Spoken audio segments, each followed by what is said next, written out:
Hi, everyone. Welcome to the podcast. I have someone actually I've known for a long time. Some of my recent guests have been people that I've never met in my life before the podcast. But my next guest is conductor Angel Velez. Welcome to the podcast. Thanks for having me. Hey, so you have a really unique and interesting career. And I enjoy it because you're doing so many different things. And one of the things you're involved with is this masterclass and institute called the Los Angeles Film Institute. Why don't you say a little bit about that project? Yeah, so LAFCI was created, it was co-created with myself and composer-conductor David Newman from the famed Newman dynasty of his brother Thomas, father Alfred Newman, cousin Randy Newman, uncle Lionel Newman, etc. Wonderful musicians, wonderful people. And Dave and I, years ago, were asked to do a conducting workshop for an organization in LA. And we both found ourselves, Dave has a master's degree in conducting from USC, studied with Dan Lewis, and a very educated musician, excellent musician in all rounds. And we found ourselves complaining essentially and being concerned that there's not much opportunity for composers to conduct, or there's not really much conducting that happens, any kind of familiar track in the studio world. And it all kind of derived from both of us being aware and concerned that the quality of music making, not in terms of composition, but in its unique musical moments that we deal with all the time as conductors, that we decide those things, were not really happening. And as a colleague of mine now says, we're in the recording business, not the music making business, but rather, very stark line that's kind of drawn there. But Dave and I created this about probably 6 years ago, and about 2 years before then was just emails and phone calls and texts back and forth of us not really trying to create something, but just kind of two conductors talking. Mm-hmm. And we're like, yeah, someone should something, someone should. And finally we're like, should we? We're like, we probably shouldn't, but we tried that. And that was our first workshop. We've done many since then. And that we have two main workshops. One is called The Intensive. And as the name states, it's now 5 days of less hours, but at one point it was something like 14 hours a day. Wow. Lots of conducting. And then also have a summer program that we do usually somewhere around the globe. This year is supposed to be in Okinawa, Japan, with the Ryukyu Symphony, but of course that has been postponed to another time. But so since then, our goal is to support professional media composers, film, television, video games, and they're all magnificent people. And especially in the last couple of years, with the popularity of live-to-picture concerts, these composers are being asked more and more to be on the podium.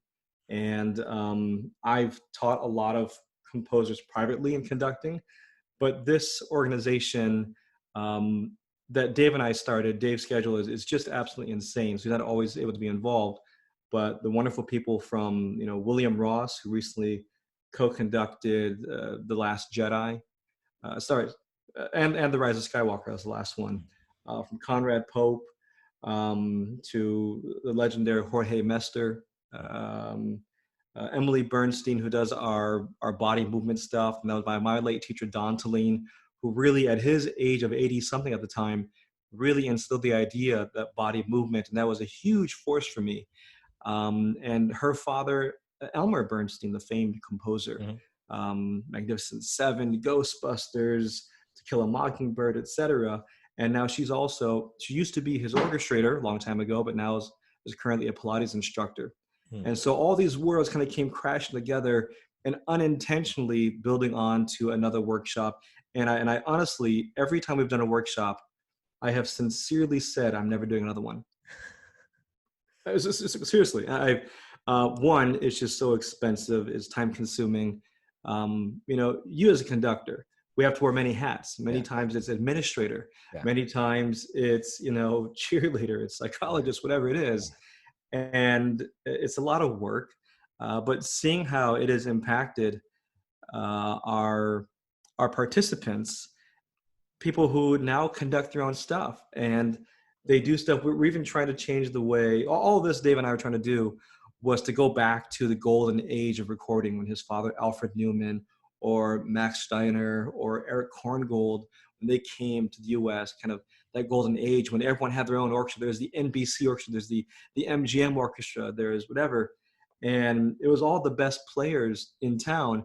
And things have naturally shifted since that long time ago, but including the quality. And so now we're trying to give these amazing composers every resource to feel confident, not only in terms of physically conducting, but in adjusting the way that they approach music making entirely. So that's a rather winded answer to that. No, that's That's great. kind of what it is and why we do it. And I'm very proud, if I could just add one thing to that, a big thing that we do in our workshop is also introducing and going more into something called punches and streamers, a visual method created by Dave's father, Alfred, back around 1935, where music was becoming more requested with film. And previously there was a clock called a sweep hand clock, that constant clock going around. And in the score, and even in Family Guy, Ron Jones still worked this way. He would have to sit down and time out. Bar 2 is at this many seconds. Bar 10 is here. And so you watch the clock and you start it usually 10 seconds beforehand. So you kind of have an idea of when to start. Boom. And you better be here and bar whatever. And that it gives you these checkpoints, but also allows you to do those musical things that were all this film music kind of originally came from, that very much operatic style, ballet, in knowing the visual and how it pairs with it. And now, because of such great technology, we commonly use ClickTrack, which is creating a grid so that it can exist. And it's a great tool to record, to edit, but it has unintentionally started to make music making very mechanical. And so now we're reintroducing this option, which is now digital, of doing punches and streamers, which really has more necessity for the composer to know how to conduct and gives them options. And I was going to say, with all the technology, the studios might not even need conductors anymore. Yes. Yeah. And you know what? And that's one of the things that we certainly teach. I think of any conducting class, but as the great Zubin Mehta said, part of the challenge is knowing when you're not needed, knowing when you're needed. And we're not always needed. And when it's going great, let it go great. But there are times, not just as an advocate for this, but where I simply request that the click track be taken off, or I've had the Pro Tools session, which how it records, fail, and I still have to record because I go over that time frame. We're in a whole different financial challenge now, and I always kind of have it as a backup whenever possible, and it gives me more options and more freedom to do what I want to do as a conductor. Now that's assuming then that I have the chance to do those things. Sometimes I just have to go in and get this recorded and do the best with it. And we're usually surrounded by some of the most amazing players out there who are working to save us, like any conductor and orchestra. So yeah, there's a lot of technology that at times we're not as well needed, but even as a conductor, especially in the studio world, your job shifts even further, because many times the composer might be in the booth, and oftentimes the orchestrator is the conductor, because they know the music intimately. They might probably orchestrate for the composer, or your job is an extension of the contractor. Get things back in order here, get back, we don't have this much time. You know, like any conductor, we have to wear many different hats. Yeah. But yes, technology can be, at times, we're not always needed, but when we are, hopefully it makes a difference. And one thing, an interesting thing about your career is that, and this is something I recently read about in preparing to talk to you, is you got a job, a sort of a dream job for some conductors, and you know, you landed a job with a relatively major orchestra, and then you said no to it. And why don't you say why don't you say a little bit about that and that journey? That was the Cod Symphony, right? Yeah, that was horrifying. The reason why I ask is because you know, conductors face this, and they finally get a job. They're excited to make it, but you had different life circumstances, and you know, so you've done your homework. So at that time, I mean, as a conductor, I think we all know as professionals, there is no set path. Yeah. There are various, deviations of that, but there is no set or guaranteed path, not even in the academic world. Yeah. And so I had somehow landed, another audition and somehow made it to the finals and somehow was offered the job. Immensely grateful for the opportunity. So, of course, that's what I'm going to do. It was actually when I heard about the audition that I made it to the final round, being invited, is when my wife has said, by the way, I'm pregnant. And I was like, that's a life change. And as thrilling as that, absolutely was and is, you kind of focus real fast about what you have to get accomplished. And that definitely put some pressure there. I remember I had Eminem playing in my head a lot. I think it was Lose Yourself, and you have this moment, and it's preparation, as we all do. And it landed that way. It was amazing. My teacher, who since passed on, Celine Dawn, was very supportive, helped me get ready for it. And then at the very last moment, we were making plans to move from Southern California out to the East Coast. And at the very last moment, I had learned that there was a benefits package difficulty, health insurance. And with the child on the way, it was a big conflict. I hate to admit, but there was a conflict of I'm pursuing my career. There's health insurance for my child, presuming everything would be safe and fine. But if not, and it really quickly came to a very clear decision. I can't do this in good faith. And I talked to Don a lot about it, just, very conflicted about it. And he repeatedly said, don't worry, more opportunities will come. And I'm like, no, they won't. This was the one chance I'm ever going to get in my life. He's like, no, they will come. And since then, I'm a firm believer that opportunities will come again. Absolutely, they will. But a few variables are really important. One, did you know how to recognize that opportunity? It may not have existed in the way that you thought or expected. And two, were you prepared and ready to take advantage of it when it came across? And that perspective has hopefully opened up further doors. Because of that, at the exact same time, I was doing a concert in Santa Monica, and we're premiering the Family Guy Suite for Orchestra. And you never know who shows up to your concerts. You never know, and you always want to do your best job. And one individual at that concert works for the Santa Monica Malibu Unified School District, and they offered me a job. They wanted me to interview for another teaching position. I thought I was done with teaching at Malibu High School. And I said, no, thank you, because I'm about to sign a contract. And then thought about it very quickly and said, let's talk further, and let that job go, stayed here. And I think that was a big moment for me, because once I made that decision that it wasn't about a certain career idea I had in my mind, it was a very personal decision that no matter what, I'm going to make the very best music I can in my life. And if it's a big group, great. If it's not in a community group, in some obscure rural place, whatever, I'm going to make the very best of it. And that's where my musical life devotion was. It's kind of a mental change for me. And for whatever various fortunate reasons, things have been progressing since then. It was a very difficult decision initially, but certainly the best for my family.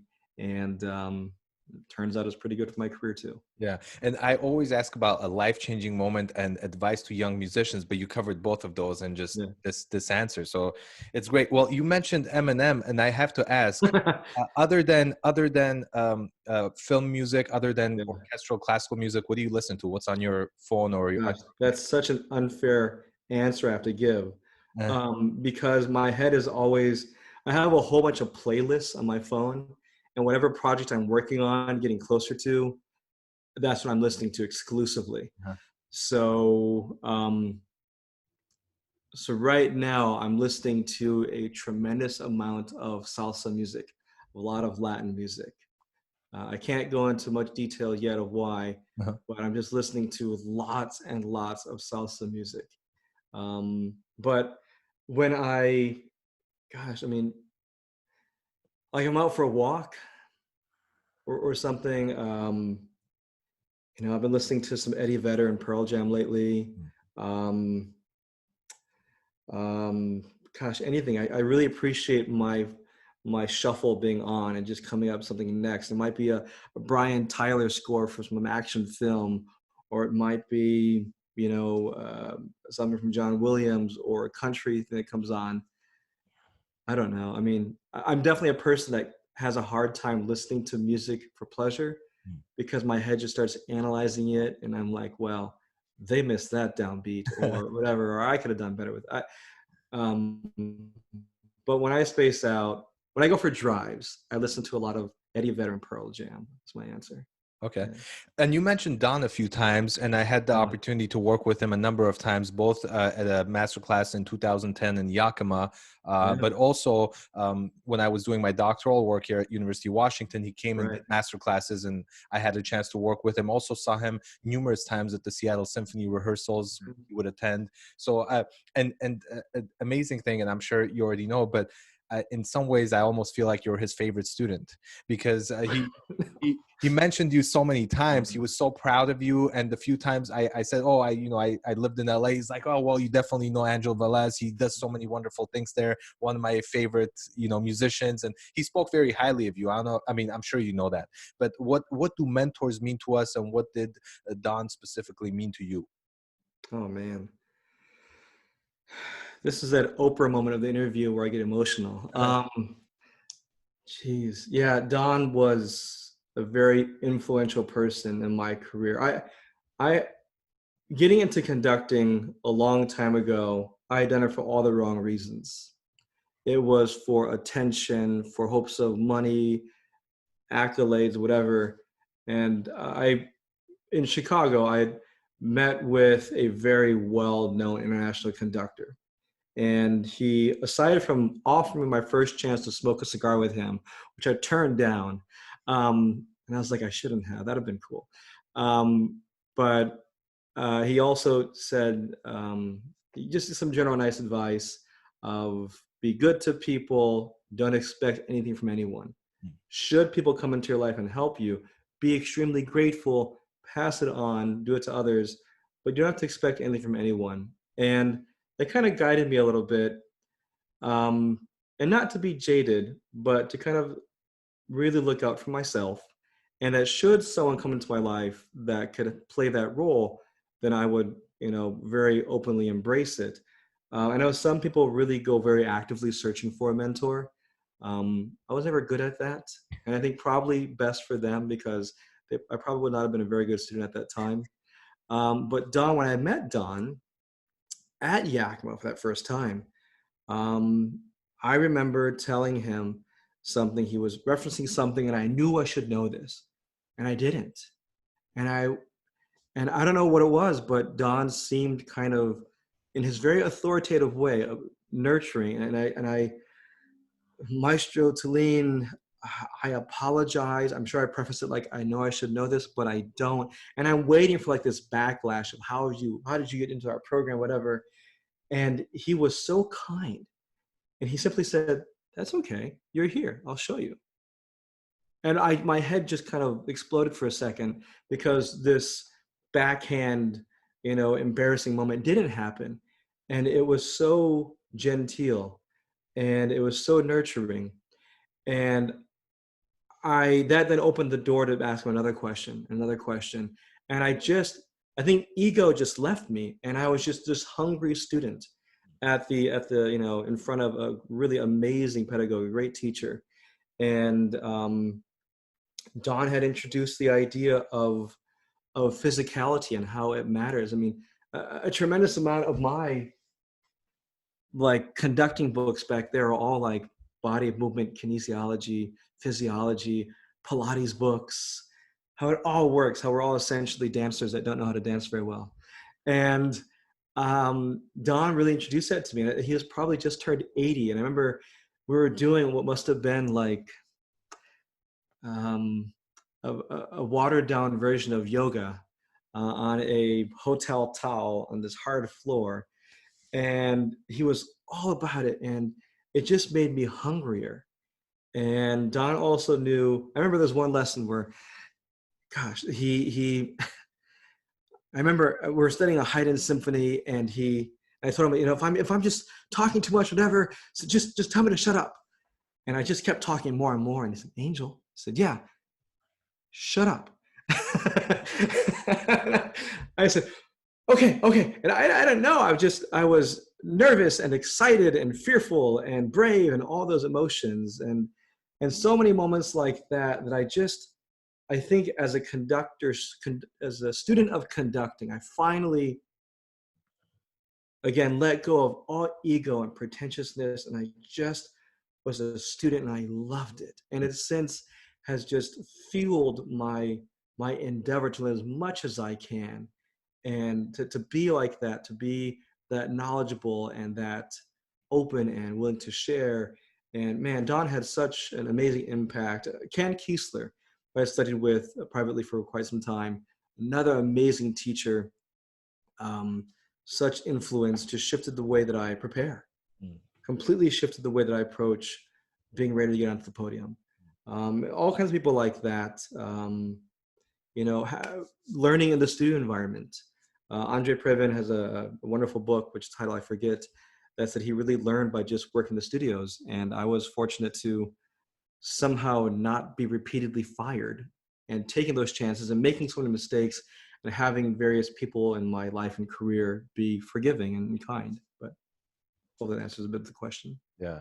Well, current, you know, a lot of organizations, everyone in the world is dealing with the current situation. How are you dealing with the current situation? What are you doing? And how are you, you know, working with the current projects that you have in this environment? Wow, it's a great question.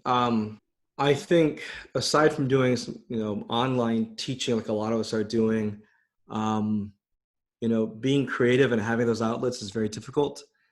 I am not a pianist. I'm a percussionist by trade. But about 3 weeks ago, I went to my garage and I dug out my digital keyboard over there, and I've been playing like every night. Wow. And it's been so therapeutic for me. And I do a lot of running, and so it helps clear my head. And I just kept asking that question. The only thing I got back was just create and share. And being a percussionist, I feel limited. Being a conductor, I feel even more limited. But I think this has been forcing us to reinvent the rules.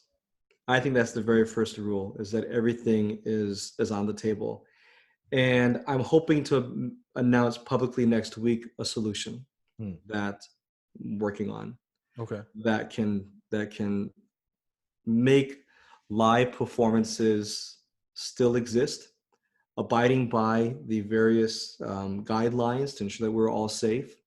I was on many phone calls, even just before this, talking to a few colleagues who were sharing their eagerness, but also concerns like, yeah, but how are we going to do this? Are we going to make sure we're going to play with masks?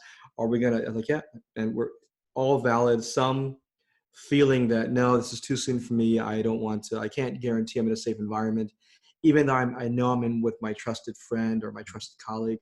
Very valid concerns. In the LAFCI stands, we've been putting out a lot of new content, just making it free. It's only been free to our alumni, but you know, we have a new series that we're calling the Saturday Score Study Series, just for the sake of alliteration. Just talking about score study and doing masterworks. Even someone, you know, if we had Leonard Slatkin joining in to talk about Copland's Third Symphony, Conrad Pope talking about Strauss's Eulenspiegel and Prokofiev's Birth from the Zanikiji Suite, Jorge Mestre coming to talk about Stravinsky's The Fairy's Kiss and Mendelssohn's Scottish Symphony. I'll talk about how I prepare for a Q4 recording session. Just kind of creating stuff and sharing. All these rules are being redeveloped, you know, re-understanding what people perceive as value. To do something that's digital right now, I have to compete with Facebook. I have to compete with someone being on an Instagram account, with kids running around. You know, my son is usually around here running around, Daddy, who are you talking to? And that's part of my environment now. Yeah. All the rules, expectations have to change. And so as long as you know the first rules are no rules, it's like the first rule of Fight Club, I think. And we can rebuild this. And in my personal opinion, I think this is a transition that our world as instrumental musicians, especially in the orchestral realm, have had coming for a while. I think we kind of anticipated more time to prepare, more time for transition, to phase things in and out, but I don't think that we're going to let our world be held down for too long for this, and that we're going to reinvent this. Yeah. And people like great musicians like you, who, not as conductors, but in having a podcast, and being a flutist, we're just going to redo this. And who knows what the concert world looks like 10 years from now. And perhaps we look back and like, oh yeah, this is why this is a hybrid now. Yeah. Film music has been really popular in the last probably 5 years, doing live to picture things, and hopefully again go further into that and ensure one possible solution. Yeah. So what's something that, you've done so many different things, but what's something that you really want to do? You're like, I really want to collaborate with that artist or take on that project, do something specific that you just haven't had the opportunity to do so yet.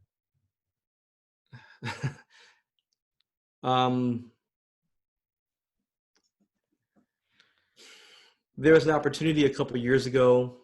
It was on a well-publicized video game for a very large international franchise. And I was scheduled to go and record the final recording session with the London Symphony. And it got canceled. The whole project got canceled. So I'd love to go and work with an amazing organization like the London Symphony.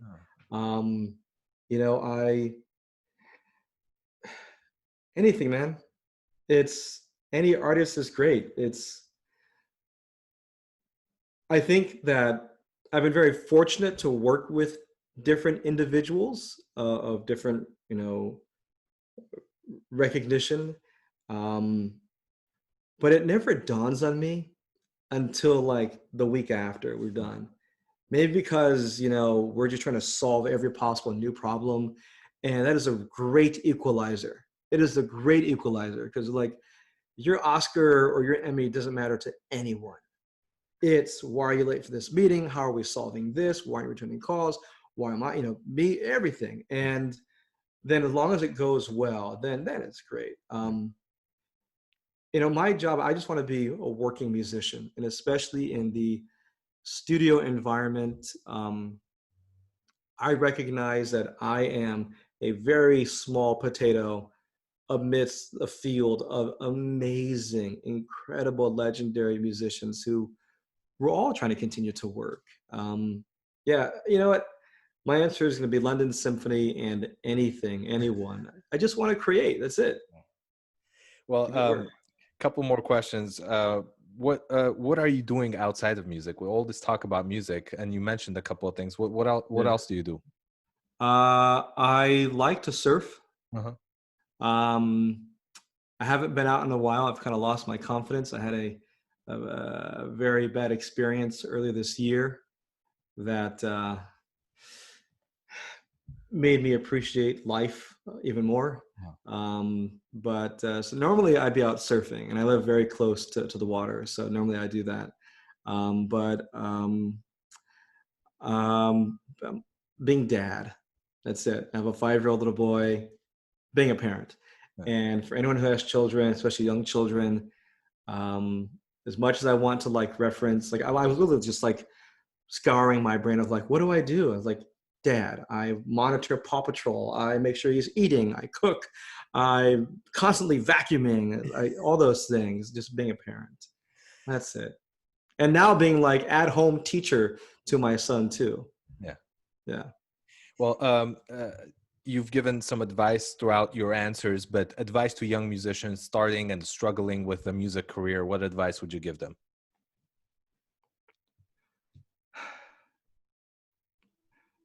It's a great question. I'd say a few things. Some of the things that have been shared to me have been don't give up.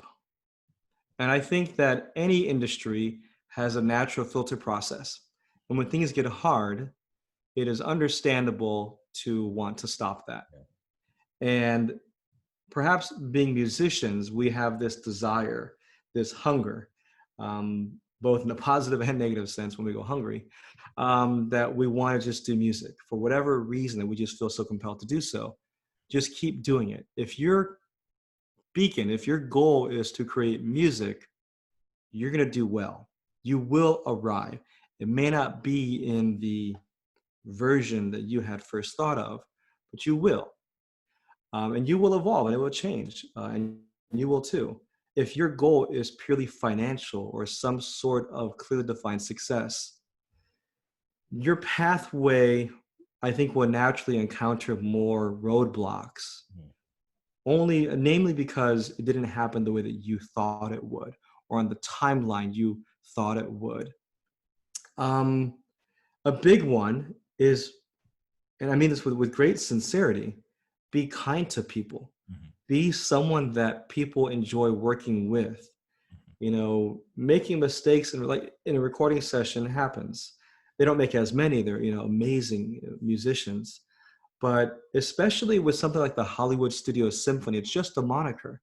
It's just the name. It's not a set group of set musicians all the time. And which that means that someone gets to choose whom they get to work with. Yeah. And I will tell you from personal experience, when you have a roster of 6 people deep for any particular spot, of amazing successes of their own individual right, and someone might not be as wonderful of a pleasant experience to work with, and all of a sudden you have that choice, you might choose someone else. And so those basic sandbox rules of plays well with others do matter. Now we have to assume that we're all playing physically at a certain level, that we can accomplish certain things of a level of master in our instrument. That assumption has to be there. So, whether you went to music school, practice, whatever you did to arrive at that, that's fine. And I think a lot of people know how to get a job. Very few know how to keep a job. And it comes back to those ideas. If you're willing to work hard, no matter the size of a project, the reputation of a composer, or whatever other accolades can be there, again, those things will inevitably come. I think if you can just be a person that works well with others, is prepared, you will have a career. Whether it will be of that initial dream you had, I don't know, but you at least will have a career, can pay your bills, and will have people that you will want to work with. They'll want to work with you. And if I can add one more thing, it's learn how to write well. Before we can get to auditions, you have to write a clear resume, CV, emails. And that is one of the first filters. I've been fortunate or unfortunate to hire people and to fire people. And in retrospect, little things such as someone's, not a command of a language per se, but clear effort to be thorough yet concise, to be articulate. A lot of those things reflect what you can do. And I think a lot of times decisions are made before we actually hear you play. So learn how to write well, learn how to communicate well. It matters, especially to students, people who are younger. That matters. Please don't address someone, as a thank you, as THNX, little smiley face. There's a professional world that if you want to be part of that, there are these expectations. And I'm sure that'll evolve at some point. Maybe I'm just being, curmudgeon-y, but those little things do matter. No, I completely agree with you, especially if it's a first kind of conversation with that person. If you get to know them, maybe, but I completely agree, and this is great advice. And I love that you really got into it and gave advice. It was great to get those details because it's important. I'll tell you, I am constantly aware that I am replaceable, and that I know there are people far better at this than I do it. And I jokingly say it, but it will take me a few lifetimes to figure this out. And I'm immensely grateful for those who have taken a chance with me and who have been forgiving with me and kind and, been harsh, whatever. It's any advice out there for anyone. It is what it's worth. You know, it's free. Yeah. Just go out there, be brave. Yeah. Anything else you want to add before we end today? No. Thanks for having me, and it was a pleasure being here. Yeah, and it took a while. You know, the crazy thing with this current situation, it made me realize that I should get back to doing this more, because I was doing it, and I was doing this via Skype and Zoom and other platforms, and then I stopped because I was like, I really want to sit across someone, have a cup of coffee, and do the podcast in that in that way. But then everything happened, and I kind of stopped my in-person ones and back to this, and it's great that we connected. So thank you so much for joining me today. Thanks for having me. Have a beautiful day. Take care. Thank you. You too. Thanks for listening to Let's Talk Off the Podium. If you enjoyed this episode, please comment, share, and subscribe. Stay tuned for the next episode.